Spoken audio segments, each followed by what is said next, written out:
Vous écoutez le grand débat, issu de l'épisode S12-11 du podcast Faut pas pousser les ISO, diffusé le jeudi 4 juin 2026. Cette émission vous est présentée par les appareils photo hybrides Fujifilm Série X, où la technologie se met au service de l'instant décisif.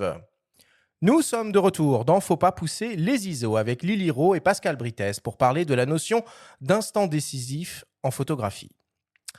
Nous avons évoqué la genèse de la notion d'instant décisif avec Clément Chiroux.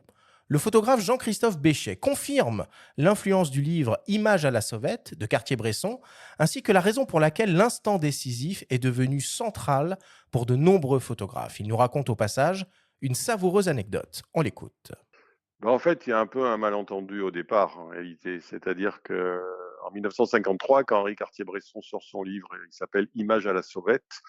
C'est des photos prises sur le vif, on va dire, et il met en exergue de son livre une phrase du cardinal de Retz, donc quelqu'un qui a dit ça bien longtemps avant l'invention de la photographie et qui dit que dans la vie, il y a des moments comme ça, qu'il y a des moments décisifs qui existent dans la vie. Et à partir de là, en fait, cette phrase va être reprise dans l'édition américaine de ce livre, Images à la sauvette. Il est à peu près impossible de traduire Images à la sauvette en anglais.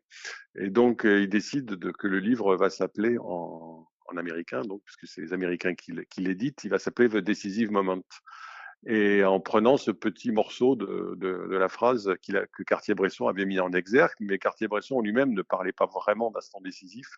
Pour Cartier-Bresson, le plus important, c'était vraiment la géométrie dans ses photos et plutôt faire advenir effectivement quelque chose qui se passe, un événement, mais dans une géométrie extrêmement maîtrisée. Sa joie, c'était la géométrie. Mais le Decisive Moment, ce livre va se diffuser dans le monde entier sous ce nom-là, beaucoup plus que sous le nom Images à la sauvette, puisque bon, les anglo-saxons diffusent beaucoup mieux que les francophones. Et Cartier-Bresson, du coup, va devenir l'auteur de The Decisive Moment. Le livre va avoir un succès incroyable dans des pays, enfin partout dans le monde. Moi, je sais qu'en Amérique du Sud, en Asie, ce livre, c'est à partir des années 55, c'est partout, partout été populaire. Et du coup, Cartier-Bresson a été un petit peu comme ça associé définitivement à ce mot, alors qu'il n'a pas complètement renié, mais qui était un peu réducteur parce que son travail n'était pas juste de s'appuyer au bon moment. Et beaucoup de gens ont fait beaucoup de contresens à partir de là sur l'instant décisif, en pensant que voilà que c'était vraiment l'œuvre de Cartier-Bresson et qu'il fallait vraiment le faire comme ça.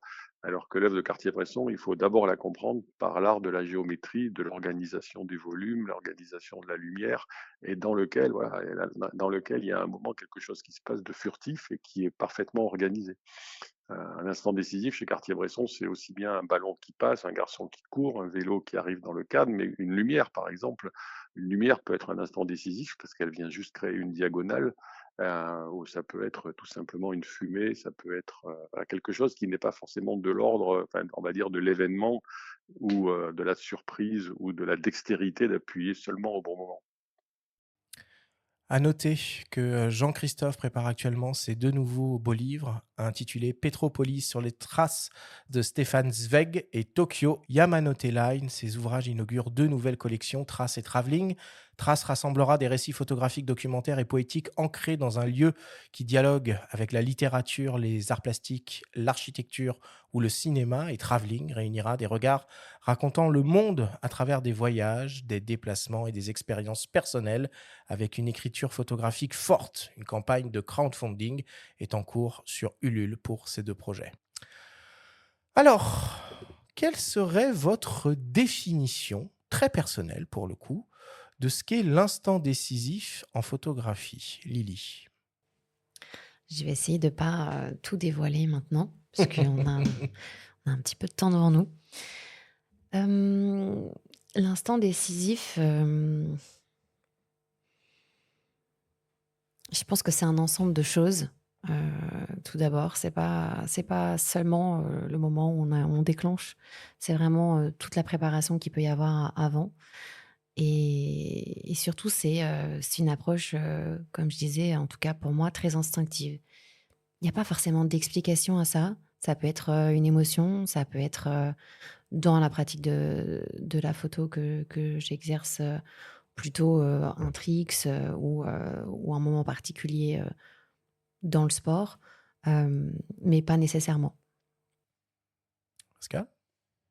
Alors, je pense que dans l'instant décisif, pour moi, il y a le moment où la photo va fixer, une image qui n'est pas forcément celle dont on avait le souvenir à l'œil. En fait, c'est le moment où l'image, elle va raconter quelque chose que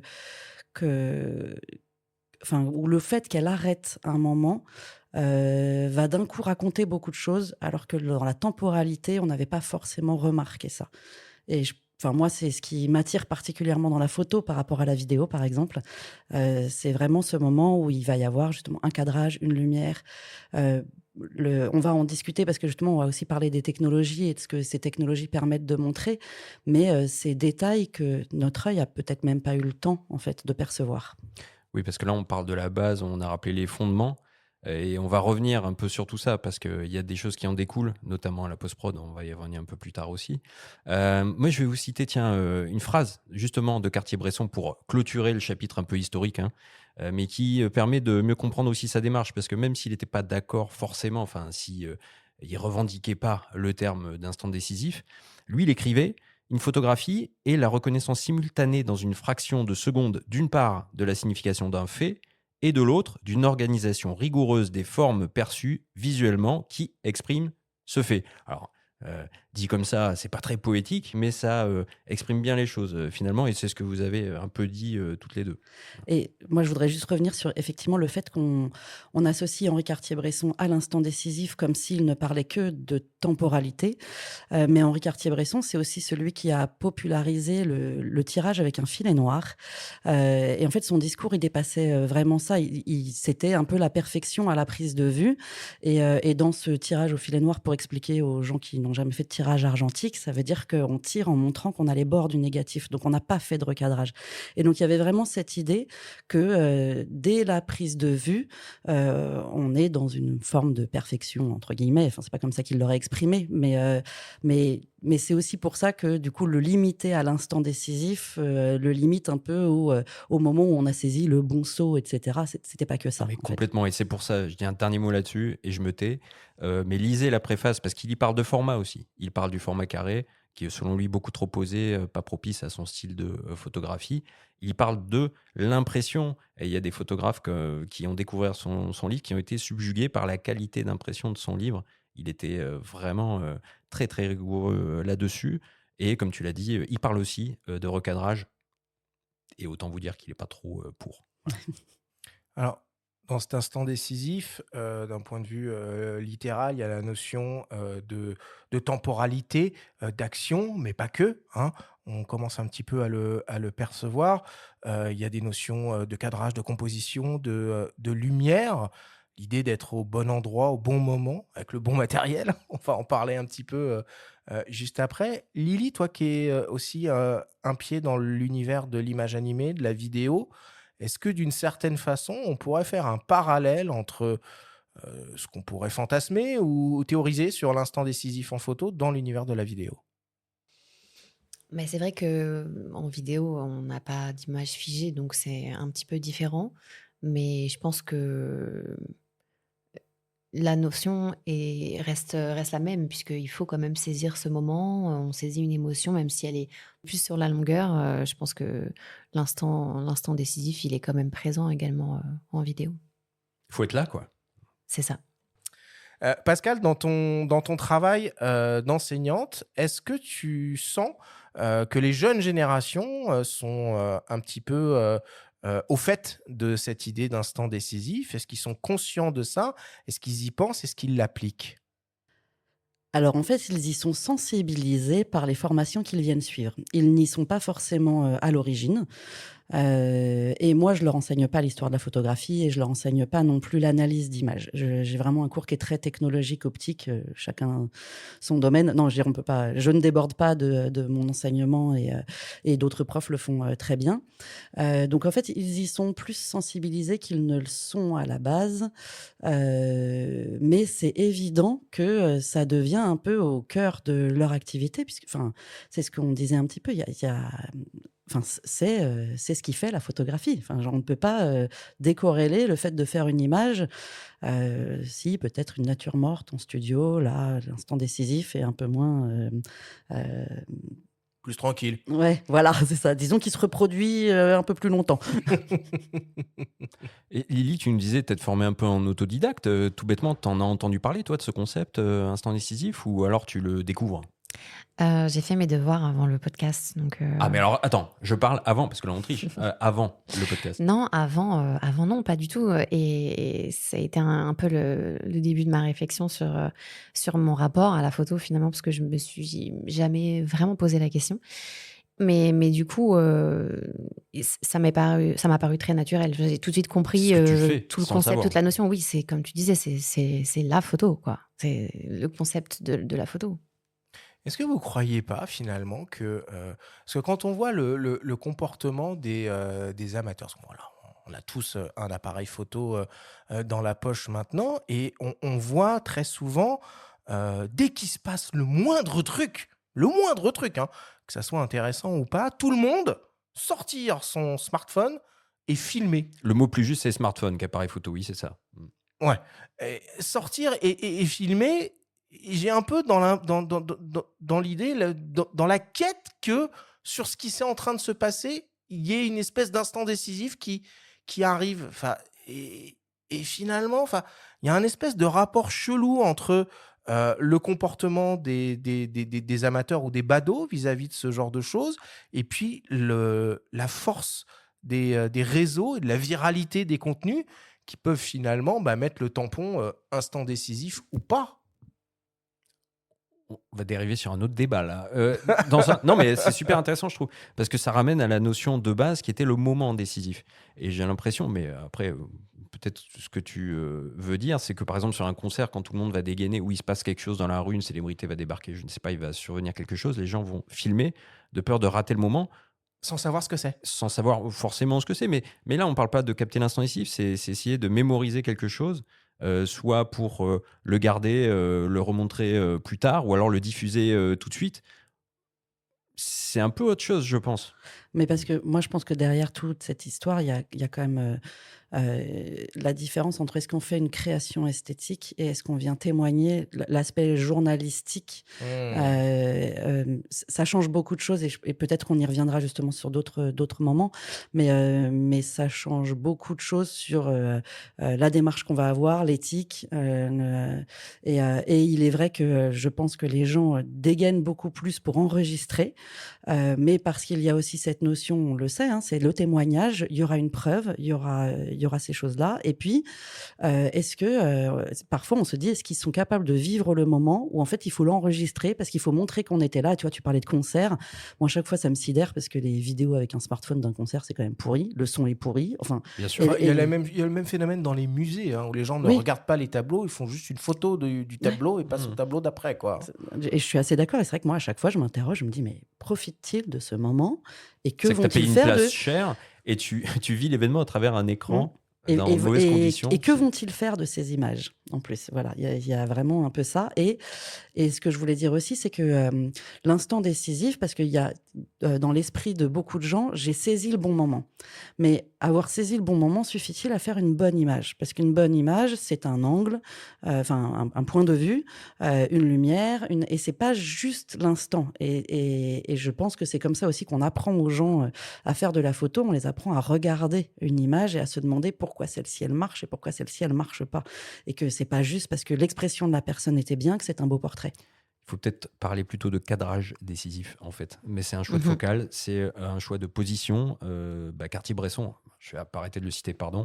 Il parlait de fléchir les genoux voilà, pour changer radicalement la composition Il y a d'une des image. écrans orientables maintenant C'est- pour ça. Et tu as raison. Et ce qui nous amène d'ailleurs au cœur du sujet, les nouvelles technologies en 2026. Parce qu'en fait, c'est de ça qu'il s'agit. Mais on va reparler de tout ce qu'on vient de dire, parce qu'on est au cœur du truc, finalement. C'est vrai que les technologies modernes des hybrides, elles rebattent un peu les cartes de l'action de déclencher et de faire une photo. Aujourd'hui, on a des autofocus avec détection, reconnaissance et suivi du sujet boosté à l'intelligence artificielle. On a des modes rafale à 30, 60, voire même 120 images par seconde. Et on a même maintenant des modes de pré-déclenchement qui permettent de remonter littéralement le temps à la prise de vue. On a échangé avec Romuald Catoir de la boutique spécialisée Camara Lille, qui nous explique à quel point ces technologies sont plébiscitées par ses clients, notamment pour la pratique de la photo animalière.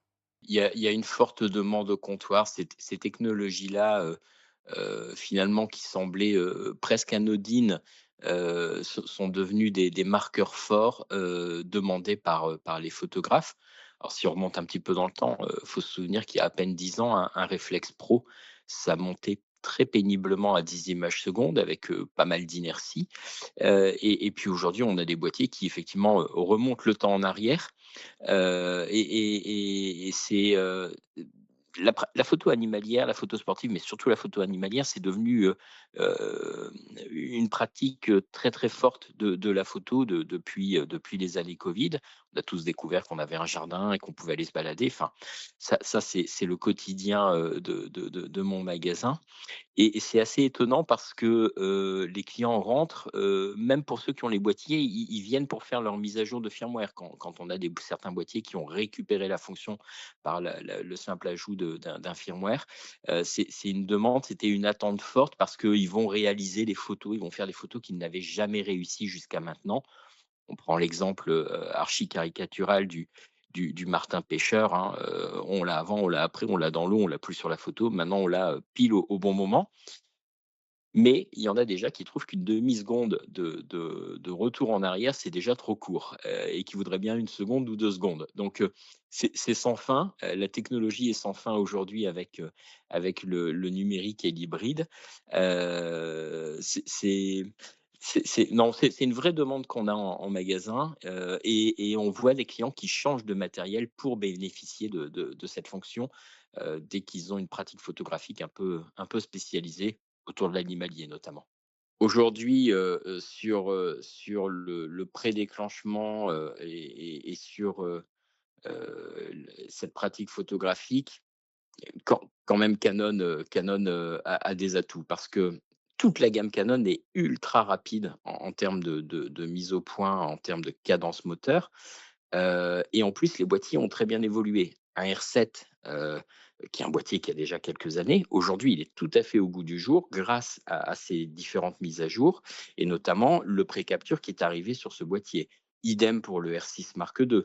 Là, on voit les dernières mises à jour sur le R5 II et sur le R1 qui en plus ajoutent l'accessibilité de la fonction via un raccourci sur une touche programmable. Canon a vraiment joué le jeu à fond sur cette techno et il la maîtrise plutôt parfaitement. Ensuite, sur des boîtiers Sony qui sont un peu moins rapides, puis attention avec la compatibilité avec les objectifs Tamron, le prédéclenchement, c'est un atout aussi de l'avoir sur ces boîtiers. Mais Canon reste pour moi loin devant sur cette technologie. Il y a un aspect aussi à prendre en compte, dont n'a pas parlé Romuald, bah, c'est le numérique tout simplement parce que, il y a quand même, une grosse différence dans la démarche. Alors je vais être un peu terre à terre, mais d'un point de vue économique, entre déclencher en argentique et déclencher à l'infini, en numérique. Lily, comment tu vois les choses là-dessus? Plus simple de s'exercer maintenant.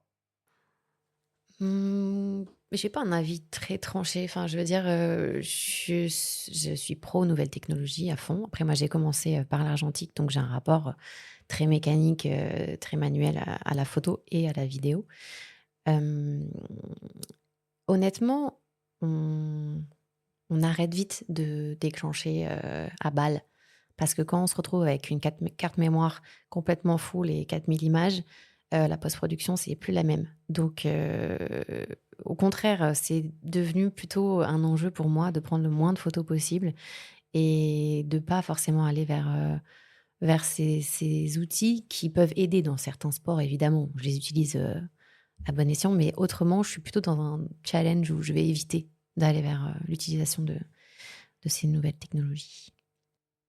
Tu veux dire que ça te parle pas forcément tout ce qui est pré-rafale? Parce que là, nous, on en parle énormément, ça révolutionne comme le disait Romuald, notamment la pratique de la photo animalière. On pourrait penser que Bien sûr. toi, Oui, à un oui. moment, tu photographies un skater, je sais pas, où tu es sur une paroi, tiens, ça va être un moment clé, Ah oui, oui. tu vas essayer, tu vas optimiser les chances de l'avoir, parce que tu vas peut-être pas redemander à l'athlète de le refaire 10 fois. Non, clairement, Tu surtout dans restes les sur sports extrêmes. l'instant décisif de puriste, on peut dire. Ouais, côté un peu corps comme ça. Après, Ouais. la limite, elle est je sais pas si c'est une bonne idée, hein. Je On n'est pas là pour juger, Vraiment, hein. vraiment, il y a quelque chose où des fois je me dis: «Bon, peut-être qu'on va peut-être, faire un autofocus sur ça, ce serait peut-être plus facile».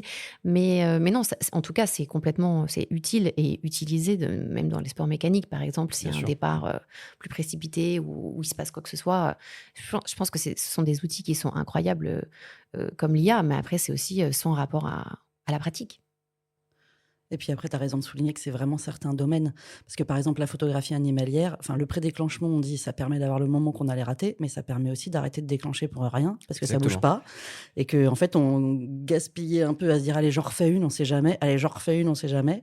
Et Là, en finalement, on loupe fait, le moment. c'est ça, là, on a décalé. En photographie animalière, tu attends. Et quand il s'est passé quelque chose, tu déclenches en disant « Ah, c'est bon ». Et en fait, tu as presque pris l'habitude de déclencher même un tout petit peu trop tard, puisque tu sais que l'image, tu l'auras. C'est le Et syndrome c'est de vrai l'oiseau qui que décolle et qui finalement décolle pas, et puis au moment où il décolle. bah, c'est ça. Et après, c'est vrai qu'en sport, bah, en fait, il y a tellement de disciplines sportives que, en fait, il n'y a pas deux disciplines qui se photographient pareil et qui aient Exactement.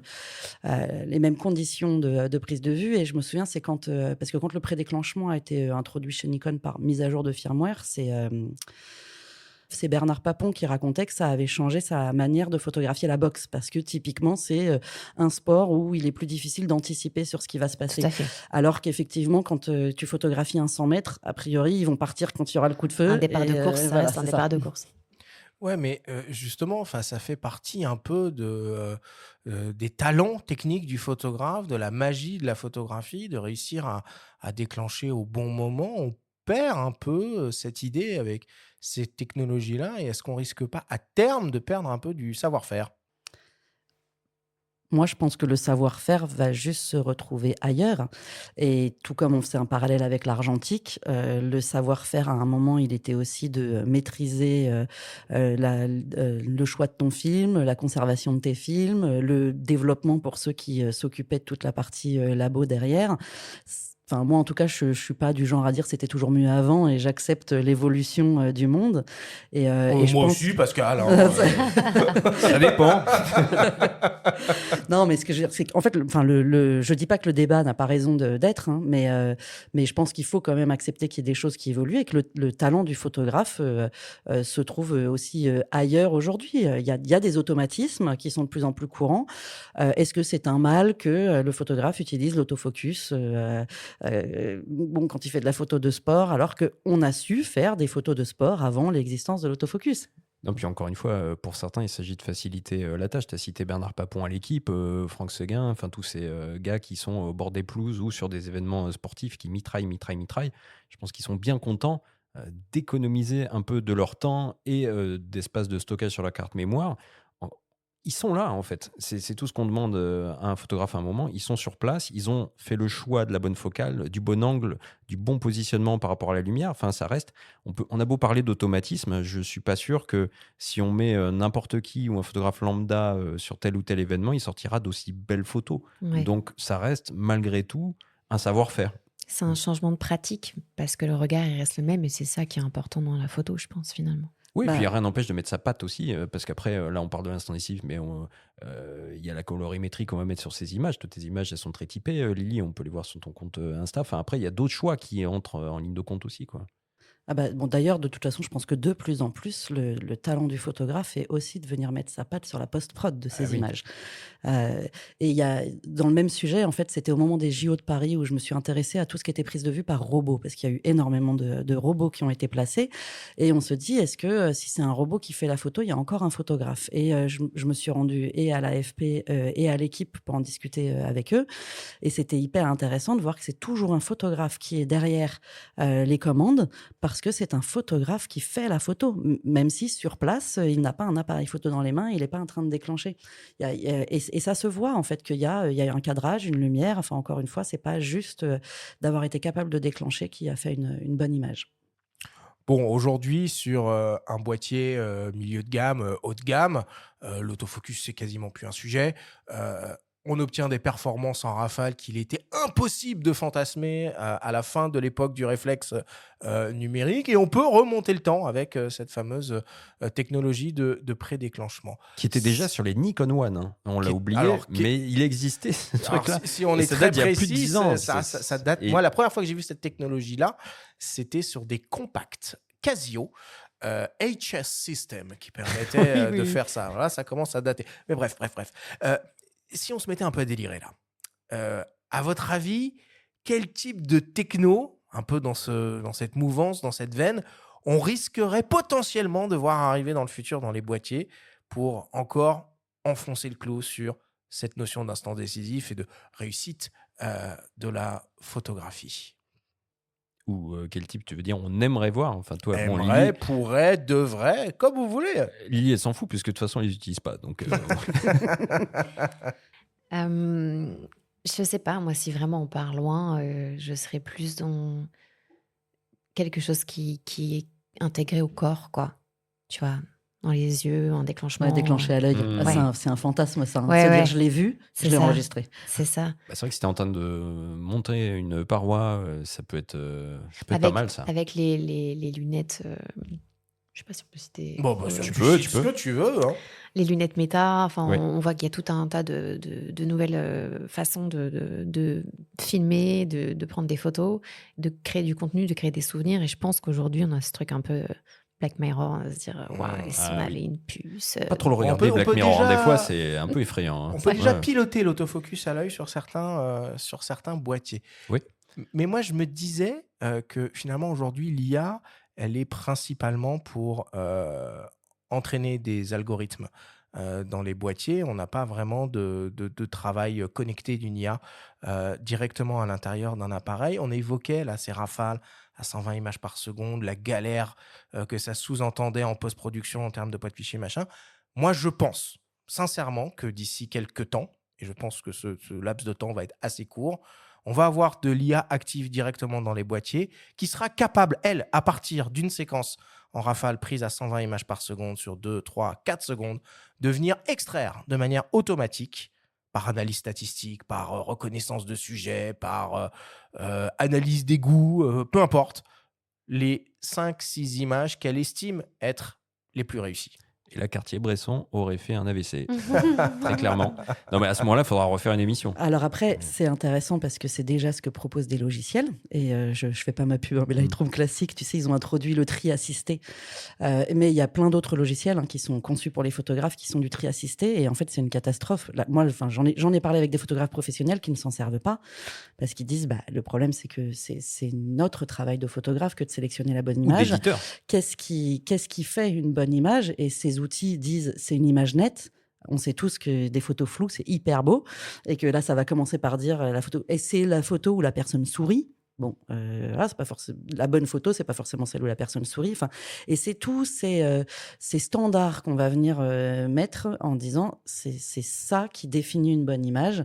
Et la photographie, c'est à la fois un domaine technique, mais c'est aussi un domaine artistique. Et dans le domaine artistique, en fait, il n'y a pas de code qui dise c'est bien ou c'est pas bien. Peut y avoir une exception, ça peut être, on en parlait tout à l'heure, dans les locaux de l'équipe par exemple ou de l'AFP, sur un événement sportif bien précis comme les JO où une photo nette va être exigée, mais pour vraiment le moment. Après, si pour une écriture plus magazine, au contraire, ils vont vouloir de la photo floue. Donc effectivement, il serait dommage que ce tri mette de côté les exclus. Ouais, oui. Et c'est vrai qu'il y a la presse où dans l'actualité, on va demander une image parfaitement nette qui est descriptive. Voilà. En général, il faut que l'athlète soit reconnaissable. Et puis, il y a tout ce qui est création artistique. Et c'est vrai que je reviens au JO parce que comme ils se sont passés à Paris, on a eu beaucoup de productions en France. Il y a eu beaucoup de photographes qui ont... et on voit aussi tout ce qui a été commandé comme image d'illustration autour, où beaucoup de gens se sont permis de faire des images floues parce que c'était pas la publication web immédiate, et des photos qui sont hyper intéressantes et qui resteront, en fait. Ah oui, bien Ouais. sûr. Mais Ce ça sont va pas se forcément prompter, tout ça. Ça va se prompter. Tu vas avoir un appareil qui va apprendre de toutes les images que tu as fait avant et qui va Ça, c'est s'imprégner de ton style et qui va te faire ta sélection pour toi, ton regard, ton envie, peut-être même ton client qui pourra directement communiquer avec ton appareil. Bref, je délire complètement. Oui, oui, stop. La version IA d'Arthur me fait peur. Non, mais en plus, c'est pareil, parce que regarde, quand je dis on va imposer un standard, mais est-ce que toi, tu veux qu'on t'impose comme un standard? Moi, je Ah veux bah. pas qu'une IA, elle me dise Pascal Brittès, c'est ça. Ça Pascal soulève. Brittès, elle pense ci, elle pense ça, elle fait ça. Le oui. plaisir, c'est de se dire Oh, qui c'est aujourd'hui, qui je suis dans un refuse autre mood. l'évolution, là Non, mais Non, mais c'est pas sinon, ça. moi, ça, je peux c'est écrire ton intéressant livre quand sous même. Lightroom en sollicitant un prompt aussi, tu vois. Enfin, non, mais voilà, ça soulève tellement de questions, mais qui sont, il faut le reconnaître, très actuelles. Bon. Allez, on va maintenant parler concrètement de la quête de cet instant décisif sur le terrain. On a échangé avec le photoreporter Éric Bouvet qui nous partage 2 anecdotes sur l'instant décisif qu'il a expérimenté sur des terrains de guerre. J'ai loupé beaucoup plus d'images que j'en ai fait de bonnes, ça c'est certain. Et il y a Marc Ribou que j'admire énormément aussi dans son instant décisif. Il est quand même, c'est pareil, c'est du grand art. Et il a dit une phrase qui est merveilleuse que j'aurais aimé sortir. Et il a dit un jour je ferai un livre de toutes les photos que je n'ai pas faites et ce sera un énorme succès. C'est tellement bien tourné parce que en tant que photographe, on en loupe des kilomètres et même si au numérique aujourd'hui, on arrive à faire des choses beaucoup plus rapidement, avec plus d'aisance, puisque la technologie s'est nettement améliorée par rapport à quand j'ai commencé. Mais même dans 50 ans ou 100 ans, on aura une caméra de greffée dans l'œil, on loupera encore des images parce que tu regardes devant et puis merde, ça se passait sur le côté. Donc de toute façon, on loupera toujours des images. Pour citer des exemples, écoute, il y en a 2, un à mon avantage et l'autre à mon désavantage. Mon avantage, c'était pendant la guerre du Golfe, la première en 91, Desert Storm, et on était déguisés en soldats américains pour tromper l'armée américaine et les forces internationales qui avaient cadenassé toute la presse et qui faisaient que des poules. Et nous, les Français, on s'était dit hors de question, donc on s'était déguisés en soldats américains et avec des jeeps aux couleurs de l'armée américaine et on s'est retrouvés en première ligne avec les forces spéciales, ce qui était assez extraordinaire. Parce que tu imagines bien que, évidemment, au culot, et aujourd'hui, tout ça devient très compliqué. Et donc, à un moment, on est sur le devant, et là, on se fait bombarder par les forces irakiennes. Et c'est à ce moment-là où se rendaient plein d'Irakiens sur la route en train de courir. Et tout le monde se jette dans des trous pour se cacher. Et à un moment, je vois devant moi un Irakien avec son drapeau blanc, un deuxième dans un autre trou, un troisième, un char au loin, et je bondis et je fais cette photo-là qui me semble tellement logique parce qu'elle est bien composée. Elle est là. Ouf.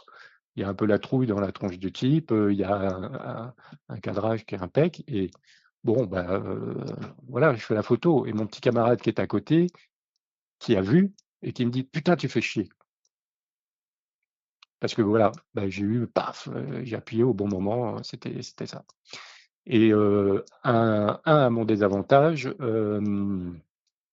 ah oui, nous sommes en Tchétchénie, en 96. C'est le dernier jour de la guerre, mais on ne le sait pas encore, ça défraye dans tous les sens, puis les armes se taisent et donc on commence à pouvoir travailler, on fait des scènes complètement dingues. Et à un moment, il y a 2 gamins qui sortent des décombres et qui jouent dans une carcasse de char. Et à côté de moi, il y a Chris Morris et Jim Natchway. Donc c'est pas mal.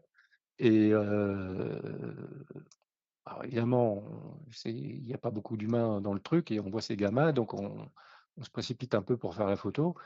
Et je fais ma photo, et bref, voilà. Et Chris est avec moi et Jim sort une optique, je pense que c'est un 35 millimètres, et il s'approche d'une telle manière et on voit l'optique et on s'est regardé avec Chris et on s'est dit: «Ah ouais, c'était comme ça qu'il fallait faire». Il avait choisi d'être assez proche, il avait fait une grande ouverture, donc il avait tout flouté en bokeh sur l'arrière. Et il y a ce gamin qui a une expression qu'il n'avait pas, moi, quand je l'ai shooté. J'avais pas fait ce cadrage-là, j'avais pas eu ce moment-là. Et voilà, Jim nous a donné une leçon ce jour-là, encore une fois. Donc c'est beaucoup de chance, hein, c'est toujours pareil, hein. T'es à 3 mètres de là quand la photo se passe, bah, c'est loupé. T'es pas dans la lumière, c'est loupé. C'est, énormément de chance. Alors oui, la chance, ça se provoque, mais bon, on fait ce qu'on peut et on n'est pas toujours, heu, on n'est pas toujours pile poil, là où il faut, hein, malheureusement. On pourrait dédier une émission à la chance en photographie. Ce serait Ou intéressant aux aussi. photos que les photographes parfois n'ont pas pu prendre. Il y avait une excellente série sur Arte en podcast qui date d'il y a quelques années, où les photographes racontaient toutes les photos qu'ils n'avaient pas prises par raison éthique ou parce qu'ils n'avaient pas pu les prendre. Et c'était passionnant. Ça ramène un peu à ce qu'il disait sur Marc Ribou. On verra en saison 13. On verra en Mais saison 13. voilà, les idées viennent. Lily, est-ce qu'il y a des anecdotes qui te viennent comme ça en tête sur des choses que tu as réussi ou pas réussi vis-à-vis de cette idée globale d'instant décisif? Alors, j'ai pas d'anecdote précise, mais dans ma pratique, il y a plusieurs éléments, plusieurs paramètres qui sont décisifs de cet instant et qui font que ça va pouvoir se faire ou pas. Typiquement, mon dernier shooting il y a 2 jours, j'étais dans le Baou vers Toulon avec la grimpeuse Laura Pinault. Et quand on fait de la photo ou de la vidéo en falaise, on est en cordée, donc comme les cordistes, et on remonte sur corde pour pouvoir filmer, photographier l'athlète du plus proche ou d'un angle du dessus, etc. Donc, on se retrouve suspendu avec le vide en dessous, 20 mètres, 30 mètres, voire plus. Donc, il y a énormément d'éléments à gérer en plus. Donc, on a généralement un peu cisaillé au niveau du dos, on doit gainer et donc on doit porter aussi. Donc, il y a des éléments physiques qu'il faut prendre en considération qui peuvent impacter cet instant décisif parce que si elle passe le crux au moment où j'ai le bras qui faillit parce que ça fait trop longtemps que je le porte, l'appareil photo, bon, il y a tous ces éléments-là et il y a les conditions météorologiques aussi. S'il y a du vent, la corde balance, ça bouge. Donc tous ces éléments-là, c'est des éléments qui sont super importants parce que ceux-là, ils ne sont pas maîtrisables. Donc il faut avoir une grosse anticipation et une connaissance du terrain et du sport et de l'athlète. Parce que derrière, la photo, on peut penser, la photographe peut dire j'ai l'instant décisif, c'est super. Et l'athlète tire une tronche, pas possible, parce que c'est pas ça l'instant décisif pour elle. Parce qu'en fait, c'est ce moment sur le crux ou ce moment sur un tricks. Donc les éléments, enfin moi c'est pas tellement des anecdotes précises d'échec ou de réussite, mais c'est plus les conditions qui influent sur l'instant. Ouais, puis c'est hyper intéressant ton exemple parce que ça peut être ton instant décisif à toi au moment où tu prends la photo, tu dis ah j'ai tout, mais comme tu le dis, l'athlète ça va pas le faire parce que c'est pas son bon profil, parce que à ce moment-là il y a de la sueur partout, voilà, et ça peut ne pas l'être non plus pour un client éventuel, une tierce personne qui a commandé Les le projet, sponsors, les parlons-en. sponsors, et là l'image elle est superbe, la lumière est là, mais le sponsor on le voit pas, Hein, hein. donc la photo elle marche pas. Il y a ça aussi à prendre en compte Mais dans donc, l'instant décisif. t'as beau faire une mise en scène, ça se passe jamais comme vraiment tu le prévois. Donc, il y a un instant décisif dans le shooting, quoi. Oui, clairement. Pascal, petites anecdotes? Alors, moi, je fais surtout beaucoup de tests photos. Donc, tu vois, je vais mettre le prédéclenchement la rafale, parce que je teste. Non, mais c'est vrai, Ouais, parce que ouais. comme je teste du matériel, je teste les technologies. Des photos ratées, j'en ai fait beaucoup. Des photos réussies aussi. Je vis assez peu de mes images. Si, puisque je vis de mon travail, mais je vends assez peu mes photos. Et donc, j'ai pas. Ce que je peux dire, c'est quand même que ce que je constate. Alors, moi, j'aime bien la technologie. Tu vois, c'est pas. Sans blague. Non, mais ce que je veux dire, Heureusement. et j'aime bien essayer ces choses-là et j'aime bien m'interroger sur comment ça change la manière d'être. Alors, comme tu disais, il y a aussi cette idée de on peut être sûr de ne pas rater l'instant parce qu'avec toutes les technologies, on aura tout fait. Et au final, on a 4000 photos, il faut aller trier la bonne et c'est l'enfer. Donc, c'est de ne pas s'en servir pour rien, de choisir, par exemple, on parlait de rafale à 120 images secondes. Ce qui est hyper important, c'est aussi de pouvoir régler sur 10 images par seconde parce qu'il y a des sujets qui ne vont pas se prêter à autant. Est-ce que ce que tu vas discriminer a un intérêt? L'oiseau qui s'envole, on a besoin de beaucoup d'images parce qu'en fait, c'est quelque chose qui va très, très vite. J'en reviens, par exemple, à un sauteur en hauteur en athlétisme. J'ai pas besoin de 120 images par seconde. Il va y en avoir trop qui vont avoir l'air de se ressembler. Donc c'est plus de venir utiliser les bons réglages. Et moi, j'aime bien me demander quand même comment ça change la pratique. Et par rapport à ce que tu disais quand tu parlais des sponsors, ce que je trouve intéressant, c'est aussi que est-ce qu'on fait des photos pour un client et quel est-il? parce que quand on fait des photos commerciales, c'est le client doit le mettre en avant, etc. Est-ce qu'on fait des photos pour la presse? Et c'est ce que je disais tout à l'heure, il y a vraiment une éthique autour de la photo de presse qui est hyper importante, mais qui doit aussi du coup décrire ce qu'on fait. C'est pas de l'illustration, la photo de presse. Elle est informative. D'ailleurs, les photographes de presse sont des photojournalistes. Et est-ce qu'on fait de l'art? Et là, si on a plus de liberté, on est le seul maître de ce qu'on va produire comme image, et on peut se dire que cet instant décisif, c'est le nôtre. Le reste du temps, c'est pas forcément le nôtre. Oui, puis il y a un des deux exemples d'Eric, il est passionnant. Quand il décrit Nachtwey en train de prendre sa focale, les deux, ils savent parfaitement ce qu'il fait. C'est-à-dire qu'ils voient déjà que le choix de la focale et l'ouverture, ils imaginent déjà ce que ça va donner sur le terrain, ils prévisualisent lui ce qu'il est en train de faire. Donc ça rassure aussi, on parlait tout à l'heure de savoir-faire, parce que finalement la question de l'émission, c'est quand même, est-ce que l'instant décisif a encore du sens en 2026 ? Oui, en gros, le sous-titre, c'est le photographe a encore voix au chapitre. Ça veut dire que le photographe a encore le choix de sa signature, de son écriture, à partir du moment où il prend tel matériel, tel objectif, mais surtout à partir du moment où il sait l'utiliser. Parce que ce que tu disais sur activer le prédéclenchement toi, dans le cadre de tests, etc., encore faut-il la carte mémoire qui suive, etc., etc. Il faut se renseigner un minimum aussi. Et il faut le reste connaître, beaucoup quoi. de savoir-faire, hein, faut pas croire. Il reste Et beaucoup il de reste du savoir-faire dans le. Non, mais c'est rassurant parce qu'on entend à longueur d'annonce de nouveaux produits, de nouveaux hybrides, tel algorithme d'IA qui va révolutionner votre pratique. C'est limite, faites-vous un café, puis l'oiseau, il va voler et vous aurez la photo. Ouais, mais il y a deux choses, c'est que c'est qu'on dit tout à l'heure, hein, il faut y être. Et il faut regarder du bon côté. Mais quand Parce que même. tu peux être là, si ça se passe dans ton dos, les Et images, tu avoir les auras pas faites. avoir les Donc, bonnes optiques. donc il Enfin, faut être au bon la endroit, connaissance il du faut avoir le terrain. bon matériel. Quand on en arrive à des rafales qui font 120, 195 images par seconde, même sur certains trucs, on est plus dans la photo, on est dans de la vidéo, hein, et on va venir extraire une image. Pour autant, on est quand même dans l'angle, le choix d'une optique, le choix le choix d'avoir déjà de s'être intéressé en fait à une scène ou pas, de s'être dit qu'il y avait un potentiel là, et de s'être mis au bon endroit, d'avoir eu un bon cadrage. Enfin voilà, il reste et tu parlais aussi des technologies qui pourraient arriver, choisir ta profondeur de champ après coup. Tu vois, en fait, ça existe déjà. Le litro. C'est déjà voilà, tu te souviens de ce litro, produit. ouais, Tout à l'heure, tu c'est parlais optique. du Dual Pixel RAW chez Bon, Canon. c'est moins violent qu'avec Alors le litro. beaucoup moins violent, mais ça a existé aussi. C'est chez Panasonic, il y avait une technologie qui s'appelait Post-focus.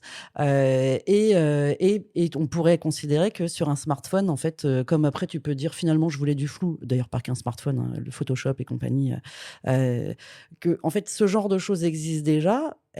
Pourtant, on continue à acheter des objectifs hyper lumineux parce que ça fait pas la même chose, parce que on préfère aussi l'avoir réussi au moment où on avait envie de le faire. Enfin, tu vois, on disait le temps qu'on passe en post-prod, c'est pas le temps qu'on préfère en général. Ah non, Et donc l'enfer. voilà, si on s'est bien préparé et qu'on a réussi à aussi faire de cet instant celui qui est décisif et qu'on n'a pas besoin de retravailler pendant 10 heures derrière, on est tous plus satisfaits, quoi. Et puis c'est ce qu'on vit en tant qu'artiste ou photographe, de se dire j'ai réussi ce moment, de se dire quand on regarde la photo.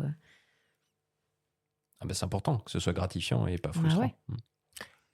Ce qui peut être bien, pour mettre un peu toutes les chances de son côté, c'est d'avoir du matériel qui est prêt à être utilisé. Alors, on se balade dans la rue, dans le machin, il se passe un truc, bam, faut aller vite. Très personnel là encore. Quel type de réglage on pourrait conseiller à nos auditeurs pour que statistiquement leur appareil soit prêt quand ils en ont besoin, le plus rapidement possible? Commençons par le mode de prise de vue. Ricoh GR, mode snap. Non, mais là, on est dans la mise au point manuelle. Voilà. Enfin, c'est de l'hyperfocale au 28 mm ou au 40 d'ailleurs. Ouais, alors après, tu parles de mode pourquoi pas. d'exposition. Est-ce que Est-ce qu'on est plus priorité ouverture? Est-ce qu'on est plus manuel? Est-ce qu'on est plus programme? Ou est-ce qu'on est plus full auto pour être sûr d'être prêt le plus vite possible? les modes automatiques, ils sont de plus en plus efficaces. Donc, si on maîtrise pas, Moi, j'ai tendance à dire, il vaut mieux se mettre en mode automatique que d'avoir un truc qui va te faire que tu es complètement dans les choux. Après, comme je Si on veut maîtrise mon faire appareil, niveau je 2. ne l'utilise jamais en automatique puisque j'ai absolument pas envie que l'appareil photo fasse son choix à ma place. Donc, on a nos petits tips. Moi, je sais que je vais travailler très souvent en mode priorité ouverture si je suis sur du portrait, de la photo de rue, plutôt du reportage, parce que je travaille aussi en sensibilité automatique et en ajustant le temps de pause maximum que je veux que mon appareil règle pour être sûr. Mhm.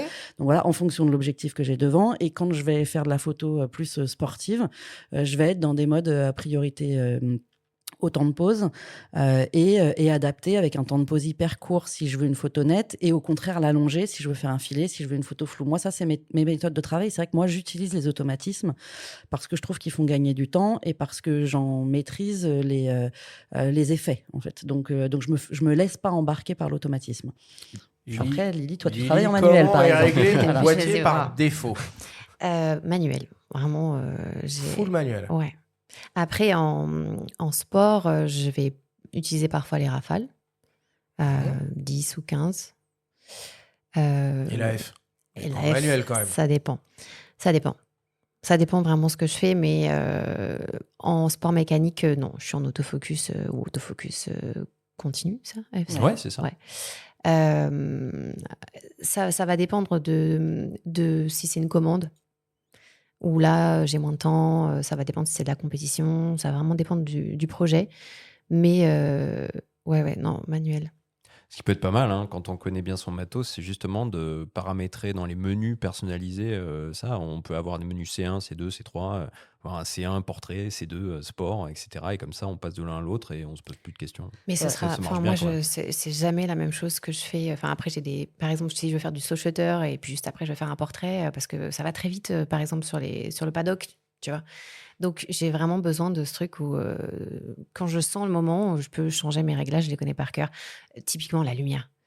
La météo a un impact aussi important. Par exemple, on peut être en full sun au niveau du circuit, etc. Et à un moment précis, un nuage qui passe et ça fonctionne pas, quoi. Faut pouvoir être super réactif.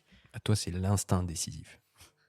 Après, j'allais dire, c'est marrant, parce que beau. moi, c'est pour ça que j'utilise des automatismes, mais il est vrai que bon, les technologies, donc tu as commencé en argentique, tu vois, à ce moment-là, tu as une visée optique, tu pas le retour. Aujourd'hui, tu es sur des hybrides, donc tu vois tout de suite dans ton Ouais. viseur si tu vas être correctement exposé ou pas. Donc, on peut aussi finalement travailler de plus en plus facilement avec que des réglages manuels parce qu'on a ce retour qui fait qu'il n'y a pas de mauvaise surprise après le développement pour se rendre compte que toute la péloche est foirée, quoi. Ouais, c'est vrai. Et toi, d'ailleurs, qui bosse en Fuji avec un traitement particulier, est-ce que tu bosses direct en JPEG dans ce traitement-là ou t'attends la Non, je suis post-prod toujours en RAW. Ouais. en RAW? Alors, on commence à bien le comprendre. La vision et la définition de l'instant décisif varient selon les gens, mais aussi selon les disciplines photographiques. On écoute Tristan Chou, photographe de sport spécialisé outdoor, nous parler de son approche. Alors moi, je vais répondre avec mon domaine d'expertise qui est le mouvement, les sports outdoor, etc. Donc cet instant décisif pour moi, c'est le moment où la composition que j'avais imaginée va matcher le mouvement de la performance de l'athlète avec ce moment précis où il faut que je déclenche parce que juste avant, c'est trop tôt, juste après, c'est trop tard. Pour moi, la technique, et ça ne c'est pas parce que c'est le numérique ou l'analogique, ça a toujours été le cas, il faut l'apprendre pour la masteriser, pour l'oublier. Pour pouvoir se concentrer justement sur qu'est-ce qui est important, quel est mon sujet, qu'est-ce que je veux raconter, etc. Et donc là, le point qui nous intéresse, c'est comment capturer cet instant décisif. Ben, c'est bien là le moment où il ne faut pas que tu sois en train de chercher dans tes menus comment je fais, quel réglage j'utilise, etc. Il faut que ça soit automatique parce que tu pourras concentrer toute ton énergie, toute ta charge cognitive à qu'est-ce qu'il faut que je fasse pour avoir ce moment décisif. Et puis, bah, dans mon cas, ça va être de la compréhension, la communication. C'est-à-dire qu'avant que la tête passe, alors on va illustrer ça par exemple avec tiens, une photo de vélo. Un mec qui descend en VTT sur la montagne, et ben, je veux comprendre avec l'athlète exactement ce qu'il va faire, prédire où il va passer, quelle action va se produire, quel est l'instant qui résume l'action, quel est le pic.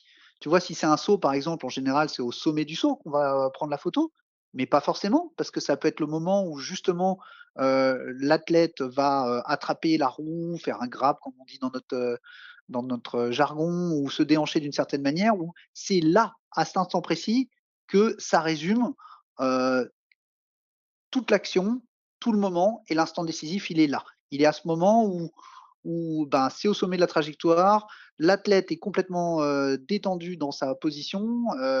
Pour une photo de VTT, par exemple, ça va être le moment où il sort la jambe sur le côté, et si sa jambe est bien tendue, et ben, ce moment décisif, il faut déjà l'identifier pour pouvoir ensuite essayer d'aller le capturer. Donc c'est ce que je te disais il y a toute la partie de préparation avant cet instant décisif, identifier vraiment précisément à quel endroit, à quel moment il se situe, pour ensuite l'anticiper pour pouvoir déclencher au bon moment. Et l'anticiper, c'est aussi d'anticiper le cadrage. Dire, bah, s'il se passe ça, ça veut dire que moi, si je veux ma composition en respectant les tiers, en mettant ci, en mettant ça, etc., il doit se trouver à cet instant-là dans l'image. Et bah, comment je fais pour pouvoir déclencher à ce moment précis? Lily, toi qui es dans le même domaine, as-tu des choses à préciser ou à modifier par rapport à la vision qu'a Tristan? Non, je suis assez d'accord. Je pense ouais, on exerce dans des domaines qui sont très similaires. Et non, je suis assez d'accord. Le travail en amont est extrêmement important. C'est ce que je disais tout à l'heure, la connaissance du terrain, la connaissance de la discipline et la connaissance de l'athlète également. Tu te fais aider en post-prod ou comment tu bosses et quel temps tu y consacres? Je me fais aider par Lightroom. Bah, contrairement, enfin, c'est vrai que c'est quelque chose qu'on s'imagine pas forcément quand on fantasme le métier de photographe. On passe énormément de temps en post-production, et c'est aussi pour ça que les rafales, moi, ça me tend parce que s'il y a trop d'images, quoi. Donc vraiment, ta question? Non, je me fais pas aider, en post-production, je la fais moi-même, et j'ai toujours, voulu, retrouver, ce que je trouvais dans l'argentique. Donc j'essaye de travailler, quelque chose de pas trop lisse, plutôt, d'ajouter du grain, des couleurs assez vives. J'essaye de retrouver des émotions que je pouvais avoir quand j'ouvre, le paquet avec les photos, quand tu vas les chercher au laboratoire. Voilà, après il y a des disciplines où, on cherche quelque chose de, plutôt lisse, plutôt, académique ou qui va correspondre, à ce qu'on voit dans la presse, sportive. Typiquement, je sais que la photo de moto, ou les sports mécaniques, ça laisse moins de place à la créativité. On peut y aller, mais c'est vrai qu'on a quand même des attentes en fonction des domaines dans lesquels, on exerce, quoi. Mais vu ta démarche, ta recherche a posteriori de grains, de textures, le fait que tu fasses peu de rafales, le GFX, ça t'a pas tenté? C'est peut-être lourd parce Bah, bien qu'en sûr. escalade, tu vois, tu parles de domaine où le En moindre escalade, mais en grain, moto, Le ce genre de GFX, choses dans les non, paddocks. en fait, c'est vrai que, c'est assez, basique, mais quand on se met, sur un boîtier, et qu'on commence à le maîtriser et qui nous convient, on va pas forcément se dire, «Je vais aller essayer quelque chose Faut d'autre». que tu parles avec Tristan. Et non, mais c'est ça, moi, je voulais Et au rebondir GFX, là-dessus parce que c'est souvent, moi, j'aime bien la technologie, hein, mais c'est ce qui raconte est intéressant et c'est un peu aussi le discours que je tiens à mes élèves. C'est ils voudraient des recettes. En fait, ils voudraient dire comment on apprend à faire ça et comment on le fait. Je dis, moi, je Ouais. vais vous expliquer ça, comment ça marche, parce que quand vous allez comprendre comment ça marche, vous pourrez vous détacher de la technologie et vous pourrez faire les images que vous voulez, en fait, que vous avez pensé et la technologie ne sera pas un frein. Donc à chaque fois, je leur dis, moi, je peux vous expliquer comment moi je fonctionne, mais peut-être que votre appareil photo, cette ergonomie-là vous conviendra pas. Et pendant un moment, tu sais, sur les réflexes, il y avait est-ce que tu utilises le iPhone ou pas? Tu sais, est-ce que tu décorais Ouais, le déclencheur? j'adorais ce truc-là, Bah le oui, bouton magique là. oui, mais tu vois, et en fait, il y avait des gens à qui ça ne convenait pas du Ouais, tout. moi, Et j'aimais toi, pas. c'était. Et on pouvait le personnaliser. C'est Donc, ça, et c'est vrai que souvent, je leur dis, et c'est de plus en plus vrai, moi je leur dis, téléchargez le manuel de votre boîtier en PDF, parce qu'il n'y a rien de plus chiant qu'un manuel d'appareil photo.